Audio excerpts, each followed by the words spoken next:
தாவேக்காவினுடைய இந்த ஒரு திடீர் புரட்சின்னு கூட சொல்லலாம். இதை எப்படி பார்க்குறீங்க? ஒட்டுமொத்த மக்களோட மனநிலையை பிரதிபலிக்குது அப்படின்ற மாதிரி ஒரு பெரிய பேரலையெல்லாம் ஒன்றும் நம்ம பெருசாக காணலை. இன்னும் சொல்லப்போனோம்னா தேர்தலுக்கு முந்தைய கணிப்பு, தேர்தலுக்கு பிந்தைய கணிப்பு, இன்னும் தேர்தல் வல்லுநர்கள் வந்து பார்த்திங்கன்னா அரசியல் ஆய்வாளர்கள்லாம் அவங்களுக்குன்னு வச்சுருக்கிற பெரிய பெரிய ஃபார்முலாலலாம் ஏகப்பட்ட கணக்குகள் போட்டு இவ்வளோ பர்சன்டேஜ் வந்தால் இந்த மாதிரி வரும், இந்த பர்சன்டேஜ் வந்தால் இந்த மாதிரி வரும், என்னென்னமோ கணக்கு, எல்லா கணக்குகளையும் தவிடி பொடியாக்கி இருக்கு இந்த விஷயம். ஆனால் இது அலைன்னு சொல்ல முடியாது. இதை நம்ம எப்படி பார்க்குறோம்னா இது வந்து ஒரு ரொம்ப சைலண்ட்டாக நடந்த ஒரு புரட்சி. அதிமுக ஆட்சி காலங்களில் அப்பவும் வந்து காவல்துறை மரணங்கள் நடந்தது, அப்பவும் வந்து துப்பாக்கி சூடுகள் நடந்தது, அப்பவும் ஏகப்பட்ட போராட்டங்கள் நடந்தது. அட்லீஸ்ட் வந்து திமுகவுக்காக அது வந்து பார்த்தீங்கன்னா ஒரு போராட்டத்துக்கான நீங்கள் போராட்டம் பண்ணீங்கன்னா கவனிப்பாங்க, அட்ரஸ் பண்ணுவாங்கன்ற ஒரு முகாந்திரமாவது இருந்தது திமுகவுக்கு. மக்கள் மனநிலை, எதிர்ப்பு மனநிலை அந்தளவுக்கு பெருசாக ஒன்றும் இல்லை. இன்னும் சொல்லப்போனால் அத்தனையும் முறியடிக்கிற மாதிரி இந்த தேர்தலில் எது ரொம்ப வலிமையாக பார்க்கப்பட்டதுன்னா திமுகவோட தேர்தல் அறிக்கை. இப்ப விஜய் வாங்கிய வாக்குகள் நடிகருக்காக கிடைத்த வாக்குகளா இல்ல அரசியல் படுத்தப்பட்ட விஜய்க்கு கிடைத்த வாக்குகளா? அவர் வந்து தன்னுடைய கதாபாத்திரங்கள்ல வந்து ஒரு பெரிய சேவியரா வந்து மீட்பரா வந்து இந்த மக்களை வந்து காப்பாத்தினவர், நம்மளை காப்பாற்றுவார். நம்ம காட்டுற வளர்ச்சி இன்னைக்கு அதிமுகவும் திமுகவும் வந்து இந்த திராவிட அரசியல் சூழலை ஏற்படுத்திய விளைவுகளை வந்து அவன் புரிஞ்சுக்கிற முடியல. அதுக்கு மிகப்பெரிய தோல்வியாக தான் நான் ஏற்றுக்கிறேன். ஏன்னா எல்லா காலகட்டத்திலையுமே வந்து பார்த்தீங்கன்னா ஒரு அரசியல் மாற்றம் வரும், ஒரு பொலிட்டிக்கல் ஸ்ப்ரிங் ஒரு சேஞ்ச் நடக்கத்தான் ஆகும், நடந்தே ஆகும். அப்படி பண்ணக்கூடிய அந்த இளைஞர்களுக்கு நம்ம என்னவா தீனி கொடுத்தோம், என்ன ஃபீட் பண்ணோம், அதில் நம்ம தவறிட்டோம். அந்த தோல்வியை நம்ம தேர்தல் தோல்வியே அல்ல. ஏன்னா திமுக சந்திக்காத தோல்வியெல்லாம் இல்லை, அதிமுக சந்திக்காத தோல்வி இல்லை. ஓகேங்களா? தேர்தல் தோல்வியே அல்ல. எது தோல்வி அப்படின்னு கேட்டிங்கன்னா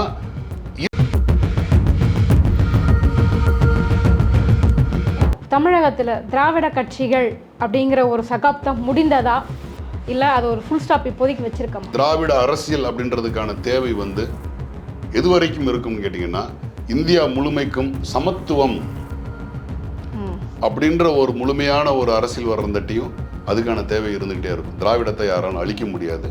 ஏன்னா அது ஒரு மிக உன்னதமான கொள்கை.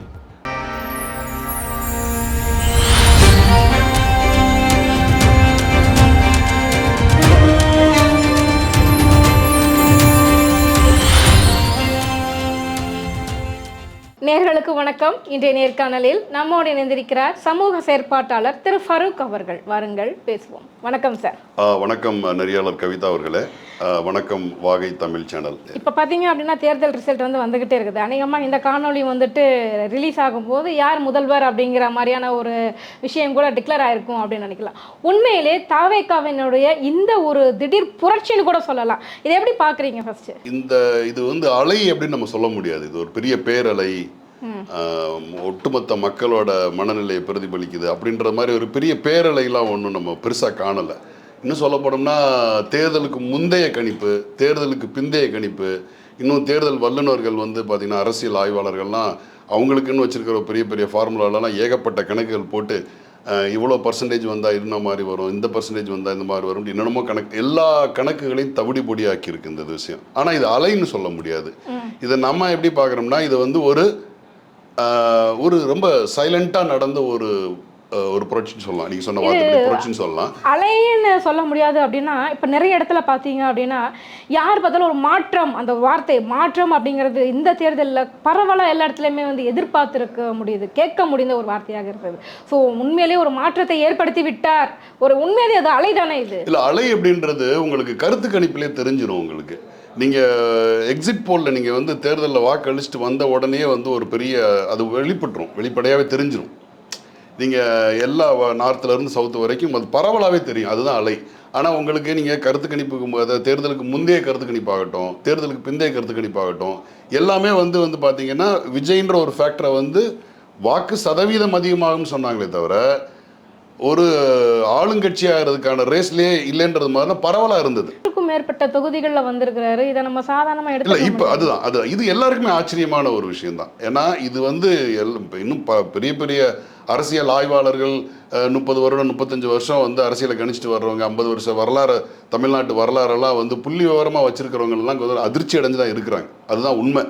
ஆனால் இது எப்படி நடந்தது, இந்த மேஜிக் எப்படி நடக்குது, எப்படி நடந்ததுன்ற நம்ம கொஞ்சம் பார்க்கும்போது ரொம்ப இதாக இருக்குது. ஏன்னா திமுகவோட நிலையான வாக்கு வங்கி ஒரு 45லேருந்து அது வந்து ஒரு 45லேருந்து 40 வரும்.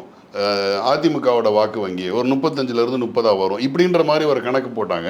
4 முனை போட்டின்னு வரும்போது ஓட் ஷேரிங் எப்படி ஆகும்?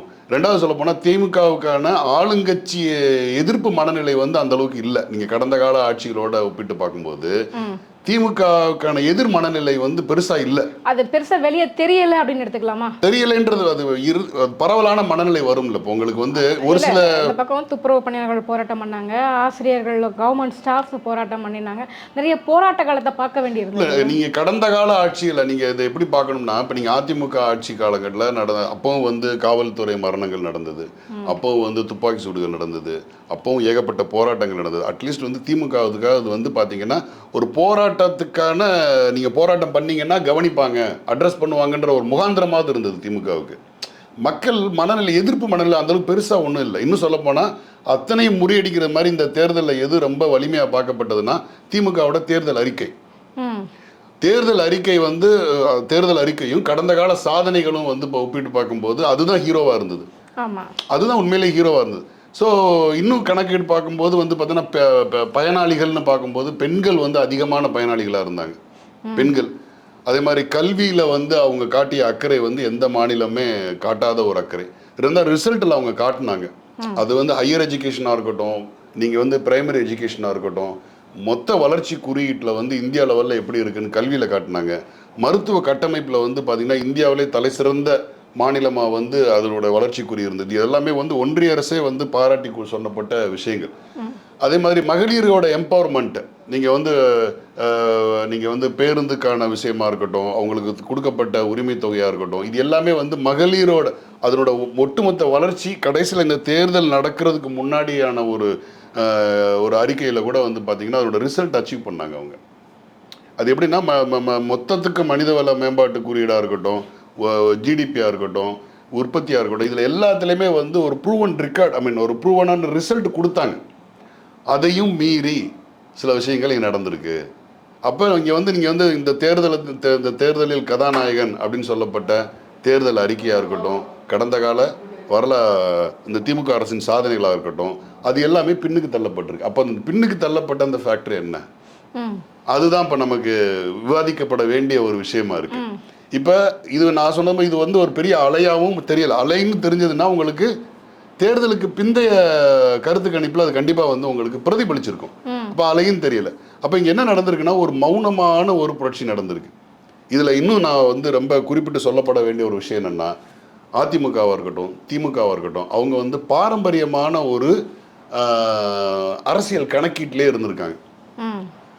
நம்ம சொல்லுவோம் இல்லையா, பூத் லெவலில் கிளைகள் இருக்கக்கூடிய உறுப்பினர்கள் இருக்கக்கூடிய மிகப்பெரிய கட்சி அப்படின்ற ஒரு பெரிய ஒரு மமதைன்னு சொல்கிறதா இல்லை அது அதிகபட்சமான தன்னம்பிக்கைன்னு சொல்கிறதுன்னு தெரில.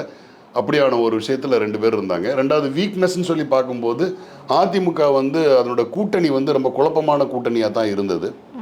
அப்போ ஓட்டு பிரிக்கும் போது வந்து திமுகவுடைய கூட்டணிகள் என்ன மனநிலையில் இருந்தாலும் ஒரு மெகா கூட்டணி அமைஞ்சது. அது ஓட்டு பிரியும் போது இது வந்து 4 பிரியும் அப்படின்ற போது இன்னும் வந்து மெஜாரிட்டியாக இருக்கும்போது திமுக தான் வரும் அப்படின்னு சொல்லி ஒரு இது இருந்தது. அத்தனையும் தவிடுபடியாக ஆக்கப்பட்டிருக்கு தாவேக்காவோட ரிசல்ட். என்னன்னு கேட்டிங்கன்னா, இங்கே ஒரு மௌன புரட்சி நடந்திருக்கு.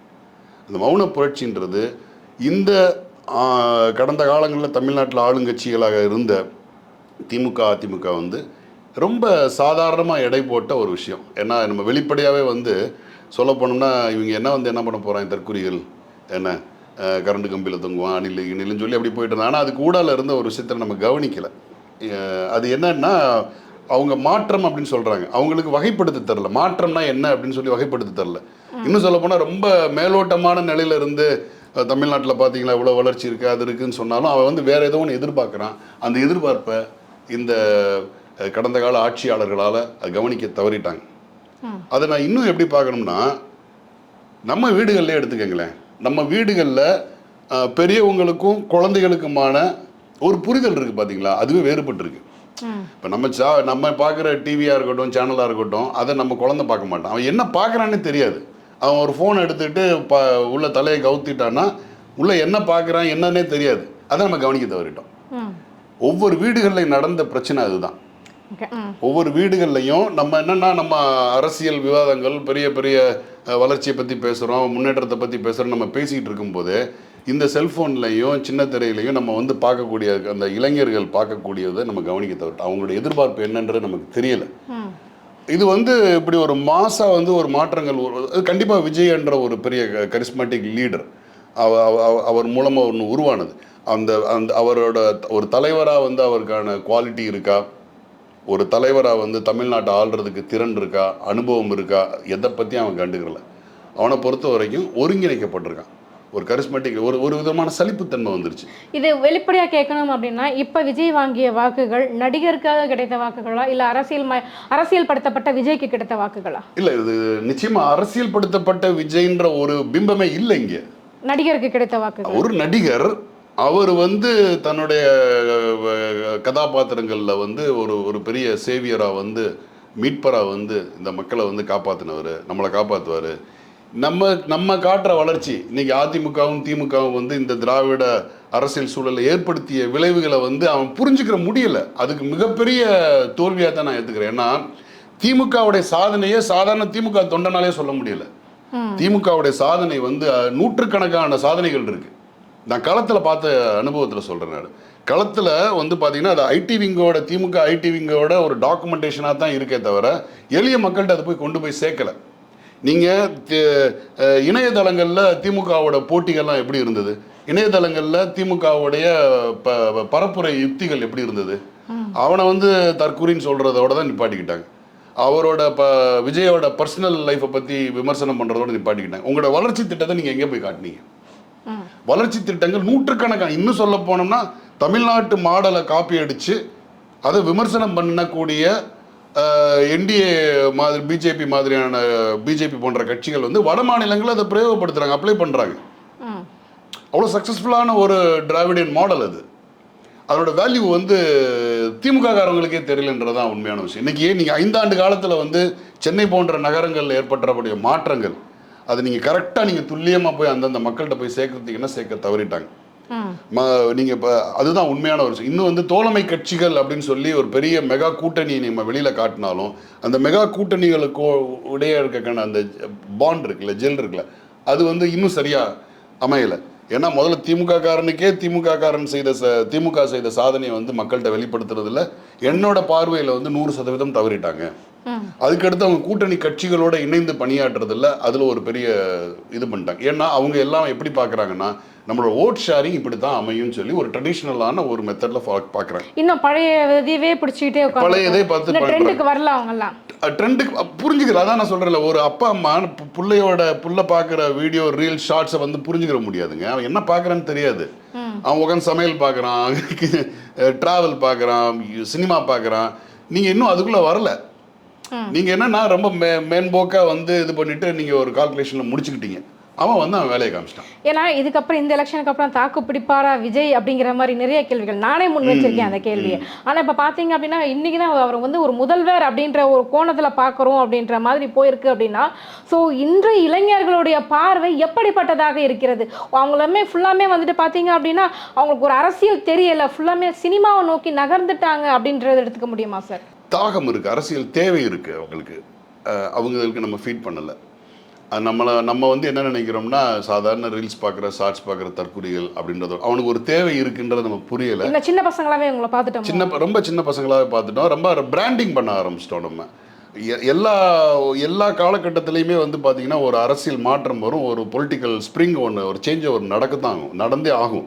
அப்படி பண்ணக்கூடிய அந்த இளைஞர்களுக்கு நம்ம என்னவா தீனி கொடுத்தோம், என்ன ஃபீட் பண்ணோம், அதில் நம்ம தவறிட்டோம். அந்த தோல்வியை நம்ம தேர்தல் தோல்வியே அல்ல. ஏன்னா திமுக சந்திக்காத தோல்விலாம் இல்லை, அதிமுக சந்திக்காத தோல்வி இல்லை. ஓகேங்களா? தேர்தல் தோல்வியே அல்ல. எது தோல்வி அப்படின்னு கேட்டிங்கன்னா இளைய தலைமுறையினரை நம்ம புரிஞ்சுக்கிறதுல ஏற்படுறதான் மிகப்பெரிய தோல்வி நான் நினைக்கிறேன். அவங்களுக்கு ஒன்றும் இல்லைங்க, நம்மளுடைய அப்பா அம்மாவுடைய தியாகம் என்ன, நம்மளுடைய பாரம்பரியம் என்ன, அல்ல அட்லீஸ்ட் அவங்களுடைய உழைப்பு என்ன, அதை நம்ம பிள்ளைகளுக்கு எடுத்து சொல்கிறதுலேயே ஃபெயிலியர் ஆகிட்டோம். பூமர்ன்ட்டு இப்போ ஆனா தட்டிட்டு யாரும் போயிடுறான். கேட்கறதுக்கும் தயாரா இல்லையே. அதை அவன் நம்மளை ஒத்துக்கிட்டு தானே பூமர்ன்றான், ஆகணும். நம்ம அவனை தற்கொலைன்றோம். முடிஞ்சு போச்சா? அவன் ஒரு வேலை பார்த்துக்கிட்டு இருக்கான். அதை வந்து நம்ம அண்டர் எஸ்டிமேட் பண்ணிட்டோம். அதுதான் உண்மை. அரசியல் தலைவராக வந்து இன்னும் வந்து அவரை வந்து விஜயை வந்து நம்மளால் ஒருபோதும் ஏற்றுக்கொள்ளவே முடியாது. ஏன்னா ஒரு சரியான அரசியல் தலைவராக இருந்திருந்தாருன்னா தேர்தலுக்கு வர்றதுக்கு முன்னாடியே அவரோட சமூக அக்கறையில் வெளிப்பட்டிருக்கும்.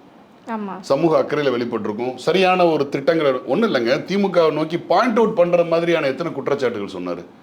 தேர்தல் அறிக்கையை வந்து பார்த்தீங்கன்னா திமுகவோட தேர்தல் அறிக்கையை தான் வந்து பல இடங்கள்ல காப்பி பேஸ்ட் அவர் பண்ணார். பல அதிகமா பேசுனது இடங்கள்ல பெண்களுக்கு பாதுகாப்பு இல்லைன்றத பத்தி தான் நிறைய இல்ல பேசுறாரு. அது வந்து நீங்க சரியான முறையில் சொல்லணும். நீங்க ஒரு பக்கத்துல வந்து பெண்களோட எம்பவர்மெண்ட் எந்த அளவுக்கு ஆயிடுக்கு, எந்த அளவுக்கு நாட்டிலே இந்த தேசிய அளவிலேயே தமிழ்நாட்டோட வளர்ச்சி எங்கே இருக்குன்றதை நீங்க பேசிட்டு இதை சொல்லி இருந்திருக்கணும்.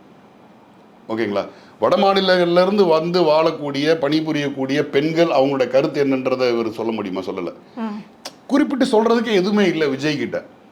அவர் வந்து என்னன்னா பொத்தாம்பது அட்லீஸ்ட் அதுவாவது பண்ணியிருந்தா கூட ஒரு மெச்சூர்டு பொலிட்டிஷியன் நம்ம சொல்லியிருந்திருக்கலாம். அவர் எந்த இடத்துலையும் நான் அப்படி பார்த்ததில்லை. எனக்கு தெரிஞ்ச அப்படி ஒரு நிகழ்வே நடக்கலை. அதனால் வந்து அவர் அரசியல்வாதியாக வந்து அவர் இன்னும் முழுமையடையாத குழந்தை தான். அவரை நம்பி நம்ம வந்து ஒரு மிகப்பெரிய பொறுப்பை கொடுத்துருக்குறோம். குருவி தலையில பனங்காயன்ற மாதிரி. ஆமாம், இது ரொம்ப அதை விட ஒரு வளர்ச்சி அடைந்த ஒரு தமிழ்நாடு இன்னைக்கு வந்து மற்ற மாநிலங்களோட ரொம்ப முன்னேற்றமான ஒரு பாதையில் வந்து இத்தனை நாள் இந்த திராவிட ஆட்சியாளர்களால் கட்டமைக்கப்பட்ட ஒன்றை கொண்டு போய் ரொம்ப ரொம்ப ரொம்ப சாதாரண, புரிந்து கொள்ள முடியாத, மக்களோட ஒன்றாத, வெயில் அடிக்குதா மழை பெய்தான்னு கூட தெரியாத ஒரு வேறு வேற்றுக்கிரகவாசி கையில் கொடுத்தது மாதிரி தான் நான் ஃபீல் பண்ணுறேன். இதுக்கு பின்னாடி வரக்கூடிய காலங்கள் எப்படி என்னென்ன மாறும்? உண்மையிலே இந்த கேள்வி நான் முன்வைக்கிறேன் இந்த இடத்துல. எப்படி அப்படின்னா, நமக்கு முன்னாடி நிறைய சவால்கள் வந்து இருக்குது. ஏன்னா வந்துட்டு பாஜகவினுடைய நிறைய அழுத்தங்கள் நமக்கு வந்து தமிழகத்துக்கு பேசிக்காகவே இருக்குது. மாநில உரிமைகள் பறிக்கப்படுதுங்கிறது தொடர்ந்து திமுக குரல் கொடுத்துக்கிட்டே இருக்கிறாங்க. நிறைய மாநில உரிமைகளை கஷ்டப்பட்டு போராடி இந்த டீலிமிட்டேஷனில் கூட பார்த்தீங்க அப்படின்னா மிகப்பெரிய போராட்டத்தை எலெக்ஷன் டைம்லேயும் முன்னெடுத்து அதை தடுத்து நிறுத்தினாங்க. ஸோ இந்த அளவுக்கான ஒரு போராட்ட காலத்தை வந்துட்டு விஜய் அவர்கள் எதிர்கொள்வாரா? ஆட்சி அப்படிங்கிறது ஒரு சாதாரணமாக சினிமாவில் 2 hours மாதிரி நினச்சிட்டாங்க போல இருக்கு. உண்மையிலே இப்போ கண்ணு முன்னாடி இருக்கிற சவால்களை அவர் எதிர்கொள்வாத அளவுக்கு அவருக்கான ஒரு அரசியல் நாலேஜ் இல்லைன்னு சொல்லிட்டீங்க. பட் அதற்கான திறமைகள் இருக்கா? நம்ம நேற்று வந்து விஜயை நோக்கி நம்ம இவ்வளோ கேள்விகளை கேட்குறோமே, ஒரு எதிர்கட்சியாக முதல்ல ஏடிஎம்கே அப்படி செயல்பட்டதா? அதுல இருந்தே நம்ம வருவோம். இப்போ ஒரு எதிர்கட்சியாக இருந்து ஒரு ஆக்கப்பூர்வமான எதிர்கட்சியாக இருந்து தமிழ்நாட்டோட நலனுக்காக தமிழர்களோட உரிமைக்காக அதிமுக என்னென்னலாம் பண்ணுச்சுன்னு பார்த்தா அதுலேயே வந்து இபிஎஸ் வந்து 0. பாஜக கூட கூட்டணியில் இருக்காரு, அவருக்கான அழுத்தம் இல்ல. நீங்க எந்த கட்சி ஒன்றும் இல்லைங்க. திமுகவில் இருக்கக்கூடிய விசிக வந்து போராடுறாங்க, திமுகவில் இருக்கக்கூடிய கம்யூனிஸ்டுகள் வந்து திமுகவுக்கு எதிராக போராடுறாங்களா இல்லையா? இருக்கு அங்க இல்ல போல. அப்போ என்னன்னு கேட்டீங்கன்னா போல ஒரு லீடருக்கான குவாலிட்டி ஒரு குவாலிஃபிகேஷன் நான் சொல்றேன். அவரோட என்ன குவாலிட்டி இருக்குன்னு சொல்லிட்டு. இப்போ அதிமுகன்ற சாதாரண கட்சி இல்லைங்க அது. சரிங்களா? இத்தனை வருடமா வந்து பாத்தீங்கன்னா வடநாட்டில் இருக்கக்கூடிய தேசிய கட்சிகளை யாரையுமே அனுமதிக்காமல் வந்து பிளேயர்ஸே 2 பேர் தான், போட்டியே 2 பேர் கடையில் தான். ஒரு விதமான தலைவர்களுக்குள்ள ஒரு குவாலிட்டி இருக்கும். அதனால தான் நம்மளுடைய மாநிலம் வந்து ஒரு முன்னேற்றமான ஒரு மாநிலமாக இருக்குது. ஆனால் இன்னைக்கு கால சூழலில் வந்து அந்த குவாலிட்டி ஏடிஎம்கே இல்லை. ஒன்றில் டீலிமிட்டேஷன் நடந்துக்கிட்டு இருக்கு. அவர் வந்து அந்த நகலை எரித்து போராடுறாப்புல முதல்வர் ஸ்டாலின் வந்து பண்ணுறாரு. ஒரு சின்ன கருத்து கூட சொல்ல மாட்டேன்றாங்க அதை பற்றி. அப்போ ஒரு தமிழ்நாடு எப்படி போனாலும் எக்கேடு கட்டு போனாலும் பரவாயில்லை அப்படின்ட்டு ஆசை வெட்க மரியாதுன்றது மாதிரி ரொம்ப கீழ்த்தரமாக போய் ஒரு பண்ணாங்க. அப்படி இருக்கிற ஒரு தலைவர்கள் மத்தியில் அவரோட எதிர்கட்சியாக இருந்தவங்களோட நிலைமை அப்படி தான். இனி விஜய்ன்ற ஒரு நடிகராக இருந்து இப்போ தான் வந்து ஒரு டிரான்ஸ்ஃபர்மேஷன் ஆகி வர்றாரு. அவர்கிட்ட நம்ம என்ன குவாலிட்டி எதிர்பார்க்க முடியும்? கடந்த காலங்களில் ஒன்றும் இல்லைங்க. இன்னைக்கு வந்து ஒரு நடிகர் சூர்யா மாதிரியான நடிகர்கள் கூட பண்ணக்கூடிய அந்த சமூக செயல்பாடுகள் கூட இல்லாதவர் அவர். ஒன்றும் இல்லை, நீங்கள் அவரோட சொந்த பிரச்சனைக்கே குரல் கொடுக்காதவருங்க. எல்லாத்துக்குமே ஒற்றை காரணம் வந்து திமுகன்னு சொல்லி அவ்வளோ அட்லீஸ்ட் வந்து குறிப்பிட்டு சொல்லக்கூடிய கூட எந்த ஒரு குற்றச்சாட்டு கூட சொல்லலை. எதை கேட்டாலும் திமுக அப்படி சொன்ன ஒருத்தர்கிட்ட நீங்கள் இப்போ ஆட்சியை கொடுத்துறீங்க. எந்த ஒரு குவாலிட்டியும் நான் எதிர்பார்க்கல. வருங்காலம் ரொம்ப ஆபத்தான ஒரு சிக்கலில் தான் இருக்குன்றதான் என்னோட தோற்றம். ஏன்னா இது வந்து தாவேகா அப்படின்றது தனித்து பெரும்பான்மையோடு அவங்க வந்து ஆட்சி அமைக்க போகிறாங்களா, இல்லை அதிமுகவோட கூட்டணி வச்சு பண்ண போகிறாங்களா, இன்னும் சில மணி நேரங்கள் நமக்கு தெரிஞ்சிடும். அதுக்கு பின்னாடியான அந்த அரசியல் சூழல் வந்து ரொம்பவும் அச்சமூட்டக்கூடியதாக தான் இருக்குது. ஏன்னா எந்த ஒரு ப்ரூவன் ரெக்கார்டும் நம்மக்கிட்ட இல்லை விஜயோட செயல்பாடுகளில். உண்மையிலே அவர் ஆட்டு வைக்கக்கூடிய ஒரு பொம்மையாக இருக்கிறார், அப்படி தானே இருக்க முடியும். அப்படி இருந்துடக்கூடாது. ஏன்னா இது ஒரு என்ன சொல்ற, ஒரு கண்ணாடி பாத்திரத்தை தூக்கி கையில் கொடுத்துருக்கோம். ஏன்னா அவங்கள வந்து நம்ம என்னென்னமோ விமர்சனம் பண்ணியிருக்கலாம். இது எப்படி கரை சேர்த்து கொண்டு போக போகிறாங்கன்றது இனிமேல் தான் நம்ம பார்க்கணும். தமிழகத்தில் திராவிட கட்சிகள் அப்படிங்கிற ஒரு சகாப்தம் முடிந்ததா, இல்லை அது ஒரு ஃபுல் ஸ்டாப் இப்போதைக்கு வச்சிருக்கோமா? இல்லை இல்லை இல்லை இல்லை, அது வந்து திராவிடம் அப்படின்றதுக்கான, திராவிட அரசியல் அப்படின்றதுக்கான தேவை வந்து எது வரைக்கும் இருக்கும்னு கேட்டிங்கன்னா, இந்தியா முழுமைக்கும் சமத்துவம் அப்படின்ற ஒரு முழுமையான ஒரு அரசியல் வர்றந்தட்டியும் அதுக்கான தேவை இருந்துக்கிட்டே இருக்கும். திராவிடத்தை யாராலும் அழிக்க முடியாது. ஏன்னா அது ஒரு மிக உன்னதமான கொள்கை.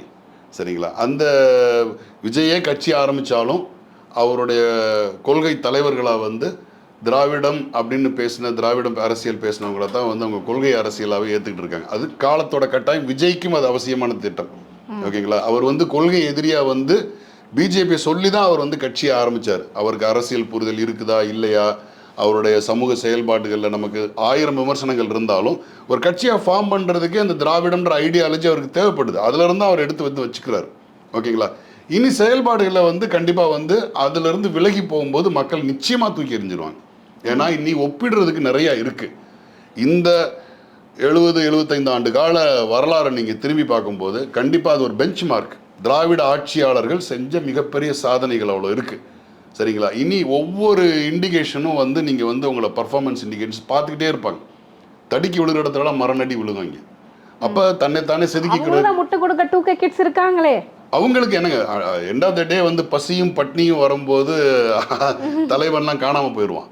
சரிங்களா? இப்போ வந்து என்னன்னு கேட்டிங்கன்னா, ஒரு அந்த 2K கிட்ஸோட மனநிலை, இல்லை முதல் பட்டதாரிகளோட மனநிலை, அவங்க என்ன எதிர்பார்க்குறாங்கன்னா, அவங்களுக்கு இன்றைக்கி உலகம் கையில் வந்துருச்சு. அவங்க வந்து நீங்கள் இந்திய அளவில் வந்து தமிழ்நாடு எந்த அளவுக்கு வந்து நீங்கள் ப்ராக்ரெசிவாக டெவலப் ஆகிருக்குன்றதை பற்றி அவனுக்கு கவலை இல்லை. அவன் உலகத்தில் அளவில் பார்க்குறான், வேர்ல்டு லெவலில் என்னென்ன மாற்றங்கள் இருக்குது அதை நோக்கி போவோம். சரி, ஒரு சின்ன செலவு வேறு எது பார்ப்போமே அப்படின்ற ஒரு இதுக்கு தான் மாறி இருக்காங்க. ஆனால் எண்ட் ஆஃப் த டே வந்து அவன் அதை உணரும் போது வேலைவாய்ப்பு, கல்வி, பொருளாதாரம், மருத்துவம், இப்படியான தமிழர்களின் வாழ்வுரிமை சார்ந்த விஷயங்கள்ல அவன் அடிபடும் போது தான் தெரியும். அவன் விட மாட்டான். தமிழக மக்கள் அப்படிலாம் எளிதாக வந்து விட்டுற மாட்டாங்க. திராவிடத்திற்கான தேவை இன்னும் இருக்குது. இன்னும் 1000 ஆண்டுகள் ஆனாலும் இருக்குது. இது வந்து சமத்துவத்திற்கும் சனாதனத்திற்குமான போர். சரிங்களா? இது வந்து அந்த அந்த அந்த கான்ஃப்ளிக்ட் இருக்கிற வரைக்கும் திராவிடத்துக்கான தேவை இருக்குது.